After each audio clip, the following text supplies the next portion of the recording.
Some of the temporary fencing surrounding the Capitol is set to be taken down after House security pointed to a lack of credible threat. D.C. Representative Eleanor Holmes Norton responded to the start of this removal process as, quote, an enormous victory for D.C. residents and the American people. Last month, the Congresswoman introduced a bill that aimed to ban any permanent fencing around the Capitol. She joins us now to discuss this ongoing situation.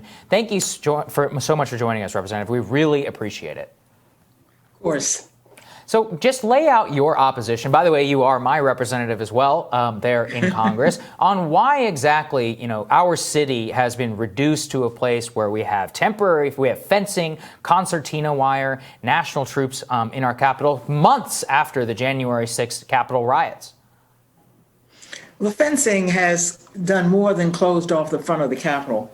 It essentially has closed off part of the city, a large parameter around the city, and the fencing has closed off the Capitol to the American people. If you tried to get in the Capitol today, you could not get in.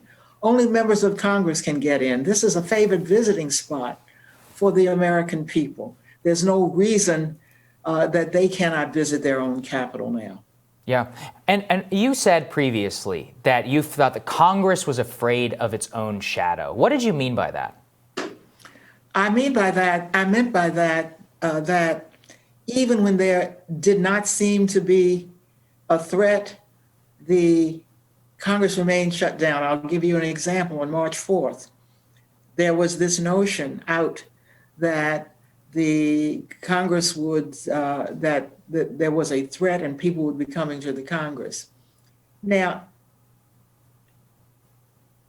as a result of that, the House of Representatives actually adjourned early. That's what I meant by being afraid of your own shadow. And on March 4th, nothing happened. By standing our ground, I think we would have told people that we were ready for them. And with all that fencing, of course we were ready for them. So there was no reason to adjourn. And it made the United States of America look weak, that it couldn't stand its ground and protect its capital. And what makes it really look weak is all of this high fencing around the Capitol. Yeah. And yet, ma'am, the Capitol Police, they requested that U.S. troops or National Guard troops remain here for another extra 2 more months. And yes, some of the temporary fencing is beginning to come down. Why is it that we don't see more of an outcry over not just the eyesore, but as a representative of our democracy? Well, the Capitol Police may remain here, but they're not going to be in sight.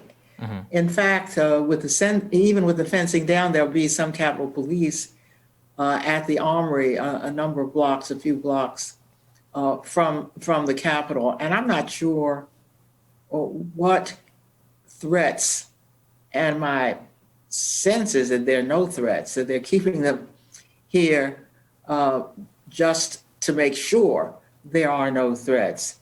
As long as they're out of sight, and if they want to spend that kind of money, because that's taxpayers' money, they ought to have a very good reason why and be able to tell the Congress why they've kept them another 2 months. Yeah. Remember, there was going to be, according to the report released on that there were always going to be some National Guard station a few blocks from the Capitol anyway. That's how nervous Washington has become.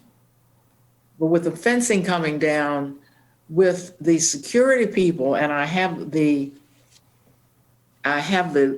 notice before me to all members of Congress, and I'll read it to you. There are no known credible threats against the Congress or the Capitol complex that warrants the temporary security fencing. I think it's been that way for a long time. It's time for this fencing of our democracy to come down. I completely agree with you, ma'am. And just last question for you. In terms of that legislation that you put forward, you have some bipartisan sponsors there as well. Can you update us on the progress of that? Of my no fencing in the Capitol bill? Yes. Well, I was prepared to try to bring that bill to the floor, but now that the fencing looks like it may be down, perhaps by the end of March, that bill may not be necessary. Well, there we go. Proud Thank you so to much for say. your action. I hope that it was one of the reasons that they decided. Thank you so much for your tireless work on behalf of us. We appreciate it. Always a pleasure. Absolutely. We'll have more Rising for you right after this.